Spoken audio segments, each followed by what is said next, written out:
ತುಮಕೂರಲ್ಲಿ ಹೇಮಾವತಿ ನದಿ ಕೆನಾಲ್ ಕಿಚ್ಚು ಸ್ಫೋಟಗೊಂಡಿದೆ. ತುಮಕೂರಿನಿಂದ ರಾಮನಗರಕ್ಕೆ ಕೆನಾಲ್ ಕಾಮಗಾರಿಗೆ ವಿರೋಧ ವ್ಯಕ್ತವಾಗಿದೆ.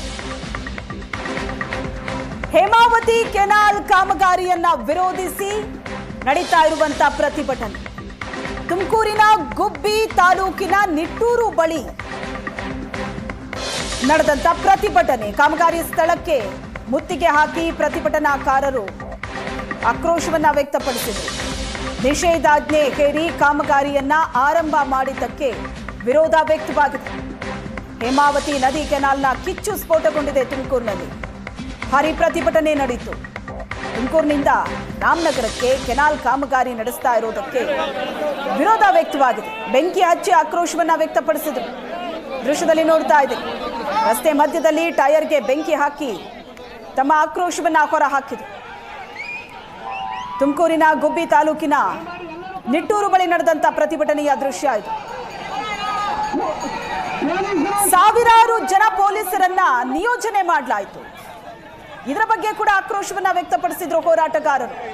ಬಿಜೆಪಿ ಶಾಸಕ ಸುರೇಶ್ ಗೌಡ ಮಾತಾಡ್ತಾ ಹೇಳ್ತಾ ಇದ್ರು, 5,000 ಪೊಲೀಸರನ್ನ ನಿಯೋಜನೆ ಮಾಡಿದ್ದಾದ್ರೂ ಯಾಕೆ ಹಾಗಾದ್ರೆ ನಾವು ಶಾಂತಿಯುತವಾಗಿ ಪ್ರತಿಭಟನೆ ಮಾಡ್ತಾ ಇದ್ವಿ ಅಂತ. ದೃಶ್ಯದಲ್ಲಿ ನೋಡ್ತಾ ಇದ್ದೀರಿ. ವಶಕ್ಕೆ ಪಡೆದು ಕರ್ಕೊಂಡು ಹೋಗೋದಕ್ಕೆ ಅಂತ ತಂದು ನಿಲ್ಲಿಸಿದ್ದ ಬಸ್ ಅನ್ನ ಅಲ್ಲಾಡಿಸಿದ್ದಾರೆ.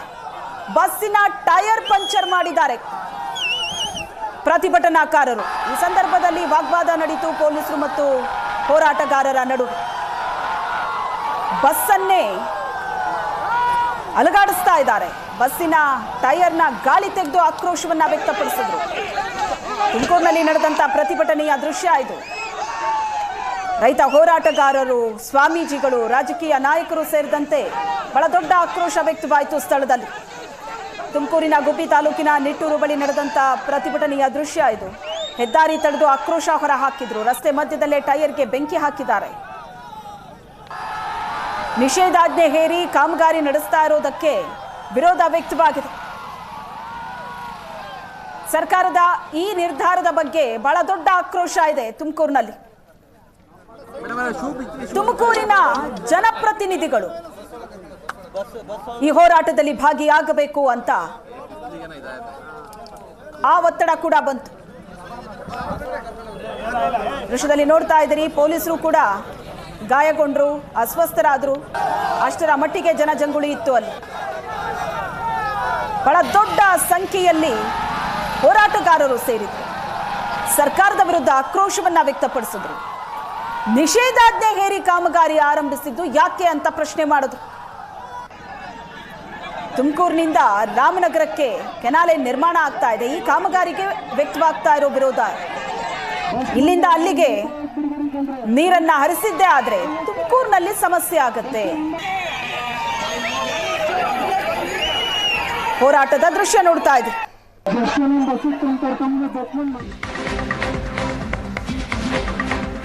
ಕಾಮಗಾರಿ ಸ್ಥಳ ತಲುಪಿದ ಪ್ರತಿಭಟನಾಕಾರರು ಭಾರಿ ಹೈಡ್ರಾಮಾದ ನಡುವೆ ಸಂಕಾಪುರಕ್ಕೆ ಎಂಟ್ರಿ ಕೊಟ್ಟಿದ್ದಾರೆ. ಕಾಮಗಾರಿ ಸ್ಥಳದಲ್ಲಿ ರೈತರಿಂದ ಪ್ರತಿಭಟನೆ ನಡೆದಿದೆ. ಕಾಮಗಾರಿ ಸ್ಥಳವನ್ನ ಪ್ರತಿಭಟನಾಕಾರರು ತಲುಪಿದ್ದಾರೆ. ಭಾರಿ ಹೈಡ್ರಾಮಾ ನಡೆಯಿತು ಈ ಪ್ರತಿಭಟನೆಯಲ್ಲಿ. ಹೋರಾಟಗಾರರನ್ನ ತಡೆಯೋ ಎಲ್ಲಾ ಪ್ರಯತ್ನವನ್ನ ಪೊಲೀಸರು ಮಾಡಿದ್ರು. ಒಂದಷ್ಟು ಜನರನ್ನ ವಶಕ್ಕೆ ಕೂಡ ಪಡೆದ್ರು. ಆದ್ರೆ ಭಾರಿ ಹೈಡ್ರಾಮಾದ ನಡುವೆಯೂ ಕೂಡ ಪ್ರತಿಭಟನಾಕಾರರು ಸಂಕಾಪುರಕ್ಕೆ ಎಂಟ್ರಿ ಕೊಟ್ಟಿದ್ದಾರೆ. ದೃಶ್ಯದಲ್ಲಿ ನೋಡ್ತಾ ಇದ್ರಿ. ಕಾಮಗಾರಿ ನಡೀತಾ ಇದ್ದಂತ ಸ್ಥಳದಲ್ಲೇ ರೈತರು ಪ್ರತಿಭಟನೆ ನಡೆಸಿದ್ರು. ಈ ಕಾಮಗಾರಿಯನ್ನ ಈ ಕ್ಷಣವೇ ನಿಲ್ಲಿಸಬೇಕು ಅಂತ ಹೋರಾಟಗಾರರು ಒತ್ತಾಯಿಸಿದ್ದಾರೆ. ತುಮಕೂರಿನಿಂದ ನೀರನ್ನ ರಾಮನಗರದ ಕಡೆಗೆ ಮಾಗಡಿಗೆ ಹರಿಸಿದ್ದೇ ಆದ್ರೆ ಇಲ್ಲಿ ತಲೆದೋರುವಂತ ನೀರಿನ ಸಮಸ್ಯೆಗೆ ಯಾರು ಹೊಣೆ? ಹಾಗಾಗಿ ಈ ಯೋಜನೆಯನ್ನ ಈ ಕೂಡಲೇ ಸ್ಥಗಿತಗೊಳಿಸಬೇಕು ಅಂತ ಒತ್ತಾಯ ಮಾಡ್ತಿದ್ದಾರೆ ಹೋರಾಟಗಾರರು.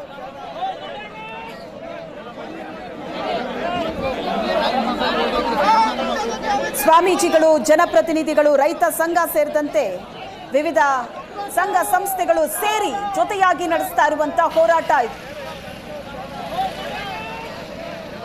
ಹೇಮಾವತಿ ತುಮಕೂರಿನ ಜೀವನದಿ. ತುಮಕೂರಿನ ಜನಕ್ಕೆ ಇರುವಂತ ಏಕೈಕ ಆಸರೆ ಅಂದ್ರೆ ಅದು ಹೇಮಾವತಿ.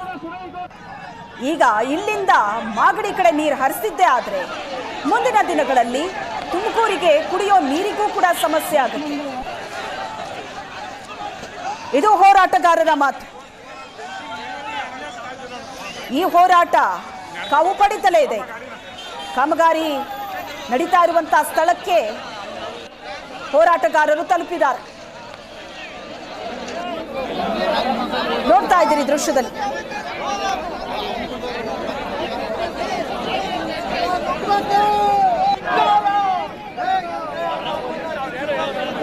ಎರಡು 2018ರಲ್ಲಿ ಆರಂಭವಾದ ಈ ಯೋಜನೆ ಸರ್ಕಾರ ಬದಲಾದ ನಂತರ ಮತ್ತೆ ಸ್ಥಗಿತ ಆಗಿತ್ತು. ಯಾಕಂದ್ರೆ ಬಿಜೆಪಿ ಸರ್ಕಾರ ಇದನ್ನ ನಿಲ್ಲಿಸಿತ್ತು ಈ ಯೋಜನೆಯಲ್ಲಿ.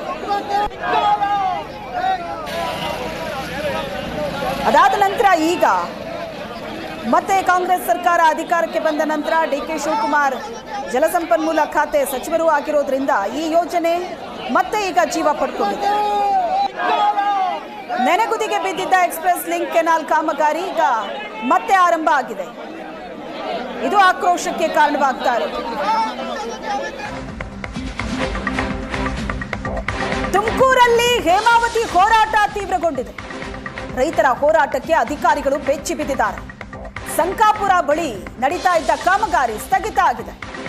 ಕಾಮಗಾರಿ ಸ್ಥಳದಿಂದ ಸಿಬ್ಬಂದಿ ಕಾಲ್ಕಿತ್ತಿದ್ದಾರೆ. ಜೆಸಿಬಿ ಸೇರಿದಂತೆ ವಾಹನಗಳ ಜೊತೆ ಜಾಗ ಖಾಲಿ ಮಾಡಿದ್ದಾರೆ. ನಿಷೇಧಾಜ್ಞೆ ಹೇರಿ ಅಲ್ಲಿ ಕಾಮಗಾರಿ ನಡೆಸ್ತಾ ಇದ್ರು. ಸುತ್ತಮುತ್ತ ಸುಮಾರು 10 ಕಿಲೋಮೀಟರ್ ತನಕ ನಿಷೇಧಾಜ್ಞೆ, ಯಾರು ಕೂಡ ಓಡಾಡೋ ಹಾಗಿಲ್ಲ ಅಂತ ನಿಷೇಧಾಜ್ಞೆ ಹೇರಿ ನಡೆಸ್ತಾ ಇದ್ದ ಕಾಮಗಾರಿ ನಡೀತಾ ಇದ್ದ ಸ್ಥಳಕ್ಕೆ ಹೋರಾಟಗಾರರು ನುಗ್ಗಿದ್ದಾರೆ. ರೈತರ ಹೋರಾಟಕ್ಕೆ ಅಧಿಕಾರಿಗಳು ಬೆಚ್ಚಿ ಬಿದ್ದಿದ್ದಾರೆ. ಸ್ಥಳದಿಂದ ಕಾಲ್ಕಿತ್ತಿದ್ದಾರೆ. ನಾಲೆಯ ಎರಡೂ ಬದಿ ಬಂದು ನಿಂತಿದ್ದಾರೆ ಜನ. ಇನ್ನು ಕಾಮಗಾರಿ ಎಲ್ಲಿಂದ ನಡೆಸೋದು?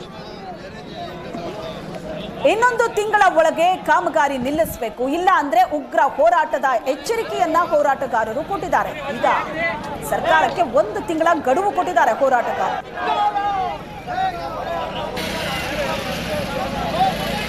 ಈ ಬಗ್ಗೆ ಹೆಚ್ಚಿನ ಡೀಟೇಲ್ಸ್ ಕೊಡ್ತಾರೆ ನಮ್ಮ ಪ್ರತಿನಿಧಿ ಮಹಾಂತೇಶ್ ಸಂಪರ್ಕದಲ್ಲಿದ್ದಾರೆ. ಮಹಾಂತೇಶ್, ಹೇಮಾವತಿ ಹೋರಾಟ ಈಗ ಬಹಳ ಉಗ್ರವಾದ ಸ್ವರೂಪವನ್ನ ಪಡ್ಕೋತಾ ಇದೆ. ಈಗ ಕಾಮಗಾರಿ ನಡೀತಾ ಇರುವಂತಹ ಸ್ಥಳಕ್ಕೇನೆ ಹೋರಾಟಗಾರರು ಎಂಟ್ರಿ ಕೊಟ್ಟಿದ್ದಾರೆ. ಅಲ್ಲಿ ಕಾಮಗಾರಿ ಈಗ ಸ್ಟಾಪ್ ಆಗಿದೆ. ಸದ್ಯಕ್ಕೆ ಸಿಬ್ಬಂದಿ ಅಲ್ಲಿಂದ ಹೊರಟಿದ್ದಾರೆ. ಸೊ ಈಗ ಹೋರಾಟಗಾರರು ಹೇಳ್ತಿರೋದೇನು? 1 ತಿಂಗಳ ಗಡುವು ಏನು ಕೊಟ್ಟಿದ್ದಾರೆ, ಅಷ್ಟೊಳಗೆ ಕಾಮಗಾರಿ ನಿಲ್ಲಿಸಬೇಕು ಅಂತ ಪಟ್ಟಿಡ್ತಿದ್ದಾರಾ? ಶ್ವೇತಾ, ಏನು ಈ ಒಂದು ಹೋರಾಟ ಏನಿದೆ ಇದರಲ್ಲಿ ಪ್ರಮುಖವಾಗಿ ಏನು ತುಮಕೂರು ಜಿಲ್ಲೆಗೆ ಹೇಮಾವತಿ ಗೊರೂರು ಡ್ಯಾಮ್ ಇಂದ 24 TMC ನೀರನ್ನ ತರುವಂತಹ ಯೋಜನೆ ಇದಾಗಿರುವಂತದ್ದು. ಸುಮಾರು 10 ರಿಂದ 15-20 ವರ್ಷಗಳಿಂದಲೂ ಕೂಡ ತುಮಕೂರು ತಾಲೂಕಿನ ಕುಣಿಗಲ್ಲು ಸೇರಿದಂತೆ ಎಲ್ಲಾ ತಾಲೂಕುಗಳಿಗೂ ನೀರು ಬರ್ತಿತ್ತು. ಕುಣಿಗಲ್ಲು ತಾಲೂಕಿಗೆ 3 ಏನು ಕೊನೆ ಅಂದ್ರೆ ನಾಳೆ ಗೊರೂರು ಡ್ಯಾಮ್ ಇಂದ ಶುರುವಾದಂತಹ ನಾಳೆ ಕುಣಿಗಲ್ ತಾಲೂಕಿನ ದೊಡ್ಡ ಕೆರೆಗೆ ಅಂತ್ಯ ಆಗುವಂತದ್ದು. ಕುಣಿಗಲ್ ತಾಲೂಕಿಗೆ 3 TMC ನೀರು ನಿಗದಿಯಾಗಿತ್ತು. ಆದ್ರೆ ಪ್ರತಿ ಬಾರಿಯೂ ಮಳೆಯ ಕೊರತೆ ಮತ್ತೆ ಮಳೆ ಪ್ರಮಾಣ ಕಡಿದಂತ ಸಂದರ್ಭದಲ್ಲೂ ಕೂಡ 18, 20 ಈ ರೀತಿಯಾದಂತಷ್ಟು TMC ನೀರು ಮಾತ್ರ ಬಂದಿರುವಂತದ್ದು. ಆದ್ರೆ ಏನು ಯೋಜನೆ ಜಾರಿಯಾದ ಬಳಿಕ ಯಾವತ್ತೂ ಕೂಡ 24 TMC ನೀರು ಬಂದಿರಲಿಲ್ಲ. ಈ ಹಿನ್ನೆಲೆಯಲ್ಲಿ ಏನು ಒಂದು ಗುಬ್ಬಿ ಬಳಿ ಅಂದ್ರೆ ಏನು ತುಮಕೂರು ಜಿಲ್ಲೆಯ ಗುಬ್ಬಿ ಬಳಿ ಇರುವಂತಹ ಸಂಕಾಪುರದಿಂದ ಒಂದು ನಾಲೆಯನ್ನ ಎಕ್ಸ್‌ಪ್ರೆಸ್ ಕೆನಾಲ್ ಯೋಜನೆಯನ್ನ ತೆಗೆದುಕೊಂಡು ಹೋಗೋದ್ರ ಮುಖಾಂತರ ಅಂದ್ರೆ ಏನು ಮುಖ್ಯ ನಾಲೆ ಇದೆ ಆ ನಾಲೆಗೆ ಒಂದು ಅಡಿಷನಲ್ ಆಗಿ ಪೈಪ್ಲೈನ್ ಮುಖಾಂತರವಾಗಿ ಕುಣಿಗಲ್ಗೆ ನೀರು ತೆಗೆದುಕೊಂಡು ಹೋಗೋದು, ಆ ಮೂಲಕ ಅಲ್ಲಿಂದ ಮಾಗಡಿಯ ಕೆರೆಗಳಿಗೂ ಕೂಡ ನೀರು ತುಂಬಿಸುವಂತಹ ಯೋಜನೆ ಇದಾಗಿರುವಂತದ್ದು ಎಕ್ಸ್‌ಪ್ರೆಸ್ ಲಿಂಕ್ ಕೆನಾಲ್ ಯೋಜನೆ ಅಂತೇಳಿ.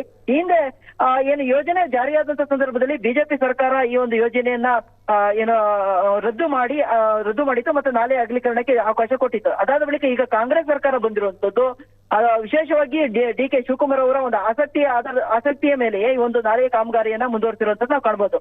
ಏನು ಈ ಕಳೆದ 3-4 ದಿನಗಳ ಹಿಂದೆ ಸುಮಾರು 3 ತಿಂಗಳ ಹಿಂದೆ ಇದೇ ರೀತಿಯಾದ ಕಾಮಗಾರಿ ಮಾಡುವಂತ ಪ್ರಯತ್ನ ನಡೆಯಿತು. ಆಗ ಪ್ರತಿಭಟನೆ ನಡೆದು ಕಾಮಗಾರಿ ತಾತ್ಕಾಲಿಕವಾಗಿ ಸ್ಥಗಿತಗೊಂಡಿತ್ತು. ಮತ್ತೆ ಟೆಕ್ನಿಕಲ್ ಕಮಿಟಿ ಅನ್ನೋದು ಕೂಡ ರಚನೆ ಮಾಡಲಾಗಿತ್ತು. ಆ ಟೆಕ್ನಿಕಲ್ ಕಮಿಟಿಯ ವರದಿ ಆಧಾರದ ಮೇಲೆ ಮುಂದೆ ನಾವು ನಾಲೆ ಮಾಡಬಾರ್ದು ಅನ್ನೋ ಒಂದು ನಿರ್ಧಾರ ಮಾಡ್ತೀವಿ ಅಂತ ಆ ಒಂದು ಸಂದರ್ಭದಲ್ಲಿ ಹೇಳಿತ್ತು. ಆ ಟೆಕ್ನಿಕಲ್ ರಿಪೋರ್ಟ್ ಬಂದ ಬಳಿಕ ಕೂಡ ಕಾಮಗಾರಿ ಅಂದ್ರೆ ಎಕ್ಸ್‌ಪ್ರೆಸ್ ಲಿಂಕ್ ಕೆನಾಲ್ ಕಾಮಗಾರಿ ಮಾಡಬಹುದು ಅನ್ನೋ ಒಂದು ವರದಿ ಬಂದಿತ್ತು. ಆನಂತರ ಏನು ಇಲ್ಲ ಶಾಸಕರ ಒಂದು ಒಮ್ಮತದ ಅಭಿಪ್ರಾಯವನ್ನ ಸಂಗ್ರಹಿಸಿದರೆ ಮತ್ತೆ ಅವರ ಅಭಿಪ್ರಾಯ ಕೇಳಿದರೆ ಏಕಾಏಕಿ ಸರ್ಕಾರ ಏನು ಲಿಂಕ್ ಕೆನಾಲ್ ಕಾಮಗಾರಿಯನ್ನ ಶುರು ಮಾಡಿತ್ತು. ಈ ಒಂದು ವಿಚಾರ ಗೊತ್ತಾದ ಬಳಿಕ ಪ್ರತಿಭಟನಾಕಾರರು ಅಂದ್ರೆ ಬಿಜೆಪಿ, ಜೆಡಿಎಸ್ ಮತ್ತು ರೈತ ಮುಖಂಡರು, ಜಿಲ್ಲೆಯ ವಿವಿಧ ಮಠಾಧೀಶರು ಎಲ್ಲರೂ ಸೇರಿ ಈ ಒಂದು ಹೋರಾಟ ಮಾಡುವ ನಿರ್ಧಾರವನ್ನು ಮಾಡಿದ್ರು. ಇವತ್ತು ಬೆಳಗ್ಗೆ ಹೋರಾಟದ ದಿನಾಂಕ ನಿಗದಿಯಾಗಿತ್ತು. ಆದ್ರೆ ಇವತ್ತು ಏನು ಈ ಒಂದು ಕಾಮಗಾರಿ ನಡೆಸಿರುವಂತಹ ಸಂಗಾಪುರ, ಗುಬ್ಬಿ ತಾಲೂಕಿನ ಸಂಗಾಪುರ ಗ್ರಾಮದ ಬಳಿ ಅಲ್ಲಿಂದ ಸುಮಾರು 10 ಕಿಲೋಮೀಟರ್ ಅಂದ್ರೆ ಕಾಮಗಾರಿಯ ಕೇಂದ್ರ ಸ್ಥಳದಿಂದ 10 ಕಿಲೋಮೀಟರ್ ಸುತ್ತಮುತ್ತ ಏನು ನಿಷೇಧಾಜ್ಞೆ ಹಾಕೋದ್ರ ಮುಖಾಂತರವಾಗಿ ಮತ್ತೆ ಪೊಲೀಸರು ಸುಮಾರು 500ಕ್ಕೂ ಹೆಚ್ಚು ಜನರನ್ನ ಪೊಲೀಸರ ನಿಯೋಜನೆ ಮಾಡೋದ್ರ ಮುಖಾಂತರವಾಗಿ ಪ್ರತಿಭಟನಾಕಾರರು ಈ ಒಂದು ಕಾಮಗಾರಿಯ ಸ್ಥಳಕ್ಕೆ ಬರದಂತೆ ತಡೆಯುವಂತಹ ಪ್ರಯತ್ನ ಬೆಳಗ್ಗೆ ಪ್ರಾರಂಭ ಆಯಿತು. ಸುಮಾರು 10, 11, 12 ಗಂಟೆವರೆಗೂ ಕೂಡ ಈ ಒಂದು ಪ್ರಯತ್ನ ಇತ್ತು. ಆ ಪ್ರಯತ್ನದ ಸಂದರ್ಭದಲ್ಲಿ ಎಲ್ಲವೂ ಕೂಡ ಪೊಲೀಸರ ಒಂದು ಕ್ರಮ ಮತ್ತೆ ಸರ್ಕಾರದ ನಿರ್ಧಾರಗಳೆಲ್ಲವೂ ಕೂಡ ಯಶಸ್ವಿಯಾಗಂತ ಬಂತು. ಯಾರ್ಯಾರು ಏನು ಪ್ರತಿಭಟನೆಗೆ ಭಾಗವಹಿಸೋಕೆ ಪ್ರಮುಖವಾದಂತ ಇದ್ದಂತಹ ತುಮಕೂರು ಗ್ರಾಮಾಂತರ ಶಾಸಕ ಸುರೇಶ್ ಗೌಡ ಆಗಿರ್ಬೋದು, ತುಮಕೂರು ನಗರ ಶಾಸಕ ಜ್ಯೋತಿ ಗಣೇಶ್ ಮತ್ತೆ ಜೊತೆಗೆ ತುರುವೇಕೆರೆ ಶಾಸಕರಾದಂತಹ MT ಕೃಷ್ಣಪ್ಪ ಸೇರಿದಂತೆ ಹಲವು ಬಿಜೆಪಿ ಮತ್ತೆ ಜೆಡಿಎಸ್ ಮತ್ತೆ ರೈತ ಮುಖಂಡರನ್ನೆಲ್ಲವನ್ನು ಕೂಡ ಮನೆಯಲ್ಲೇ ದಿಗ್ಬಂಧನ ಹಾಕಿ ಬಂಧಿಸುವಂತ ಪ್ರಯತ್ನಗಳು ನಡೀತು. ಅದಾದ್ರ ನಡುವೆಯೂ ಕೂಡ ಜನರು ಆ ಒಂದು ಸ್ಥಳಕ್ಕೆ ಅಂದ್ರೆ ಕಾಮಗಾರಿಯಿಂದ 12 ಕಿಲೋಮೀಟರ್ ದೂರ ಇರುವಂತಹ ನಿಟ್ಟೂರು ಗ್ರಾಮದ ಬಳಿ ಎಲ್ಲರೂ ಕೂಡ ಸೇರ್ಪಡೆ ಆಗಿದ್ರು. ಇದೇ ವೇಳೆಗೆ ಸ್ಥಳಕ್ಕೆ ಶಾಸಕರಾದ ಸುರೇಶ್ ಗೌಡ ಸೇರಿದಂತೆ ಎಲ್ಲಾ ಶಾಸಕರು ಬಂದಿದಂತೆ ಜೆಡಿಎಸ್ ಮತ್ತು ಬಿಜೆಪಿ ಶಾಸಕರು ಮಠಾಧೀಶರು ಬಂದ್ರು. ಆ ಒಂದು ಸಂದರ್ಭದಲ್ಲಿ ಆ ಒಂದು ಸ್ಥಳದಲ್ಲಿ ಸುಮಾರು 2,000 ರಿಂದ 3,000 ಜನರು ಸೇರುವಂತದ್ದಾಯ್ತು. ಆಗ ಆ ಎಲ್ಲಾ ಪ್ರತಿಭಟನಾಕಾರರನ್ನ ಬಂಧಿಸುವಂತ ಪ್ರಯತ್ನವನ್ನ ಪೊಲೀಸರು ಮಾಡಿದ್ರು. ಸುಮಾರು 3 ಬಸ್ಗಳನ್ನ ತೆಗೆದುಕೊಂಡು ಬಂದು ತುಂಬುವಂತ ಪ್ರಯತ್ನ ಆಯ್ತು. ಆಗ ಪ್ರತಿಭಟನಾಕಾರರು ರೊಚ್ಚಿಗೆ ಎದ್ದು ಪೊಲೀಸರೊಂದಿಗೆ ವಾಗ್ವಾದ, ತೆಳ್ಳಾಟ, ನೂಕಾಟ ಎಲ್ಲವೂ ಆಗಿ ಬಸ್ಸಿನಲ್ಲಿ ಇದ್ದಂತ ಚಕ್ರದಲ್ಲಿ ಗಾಳಿಯನ್ನ ತೆಗೆದ್ರು. ಆನಂತರ ಮಹಂತೇಶ್ ಹಾಗೆ ಸಂಪರ್ಕದಲ್ಲಿರಿ.